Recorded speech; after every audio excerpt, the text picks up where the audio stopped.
ঐতিহ্যবাহী কয়েকটা কেন্দ্রীয় ঈদগাহ মাঠে উপস্থিত সম্মানিত মুসলিমবৃন্দ, আসসালামু আলাইকুম।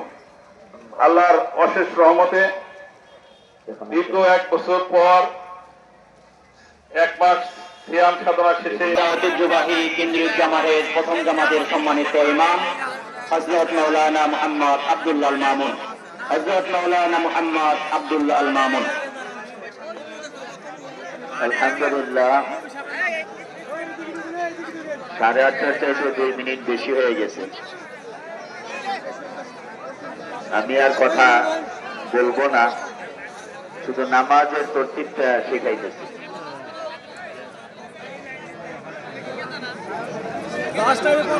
ঈদ উল ফিতরের 2 রাকাত এই নামাজ হলো ওয়াজিব নামাজ। কি নামাজ? ওয়াজিব নামাজ। এই 2 রাকাত নামাজের মধ্যে 6টা তাকবীর দেওয়া হয়। কয়টা তাকবীর? 6টা তাকবীর। এই তাকবীর গুলো ওয়াজিব। এই তাকবীর গুলো কি? ছুটে গেলে নামাজের ত্রুটি হবে। এই জন্য যারা এই নামাজে হাজির থাকবে, উপস্থিত থাকবে, তারা সকলেই তাকবীর বলতে হবে।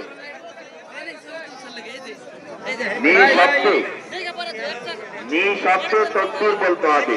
তাকবীর যদি না বলি তাহলে কিন্তু আমার কি হবে না।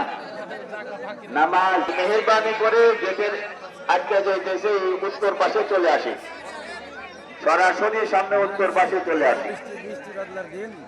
তাহলে নিয়ত ঈদ উল ফিতরের 2 রাকাত ওয়াজিব নামাজ অতিরিক্ত 6 তাকবীরের সাথে এই ইমামের পিছনে আদায় করতেছি। আল্লাহু আকবার। আবার বলি নিয়তটা।